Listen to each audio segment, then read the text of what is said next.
Good evening. This is Crime Classics. I am Thomas Hyland, with another true story of crime. Listen. That's the way the doorbell sounded at number 14 Pembroke Street in Glasgow, Scotland. That's the way it sounded if a fellow was impatient. If he had just come home from Madeline Smith's house on a March day in 1857 and really wanted in. His name was Pierre-Émile Langelier, and the door was in his way. Why didn't someone answer anyway? Here comes his landlady. Oh. She gasped because Pierre was her favorite lodger, and he looked terrible. Oh. Awful, standing there in the doorway, swaying, before he fell on his face. Oh. Dead. Oh. Tonight, my report to you on Madeline Smith, Maid or Murderess. Which?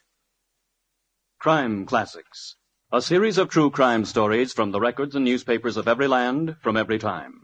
Your host each week, Mr. Thomas Hyland, connoisseur of crime, student of violence, and teller of murders. Now, once again, Mr. Thomas Hyland.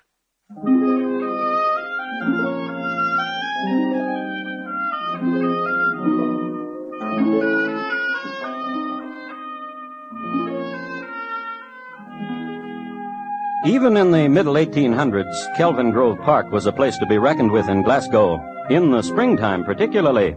A bonny place, a place of greens and merry shouts, where gambled the bekilted young people, or the more serious ones where they strolled hand in hand toward some magical and shady and secret glen.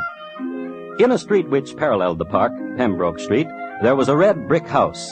It was owned by Mary Perry, a woman of 50, who liked imaginative men, young men of elegance and foreign flavor, like her lodger, Pierre-Émile Langelier. In all my travels the world over, my dear Mademoiselle Perry, I have never seen such a girl. Once in Algiers, perhaps. But that is another story. Temps perdu, temps perdu. For the last week you've done nothing but talk about this young lady, Pierre. Oh. Where did you see her today? Where the pond for them is, throwing to them little pieces of bread, and some, more brave than the rest, would swim close to her, and she would make small noises to them, and feed them from her hand. And what else, mademoiselle? You will never guess. Oh, tell me. Her name is Madeline. Madeline Smith. Oh, how do you know? This morning there was a maidservant with her, and they became separated for a moment, and I approached the maidservant. With that way. Sample complete. Ready to continue?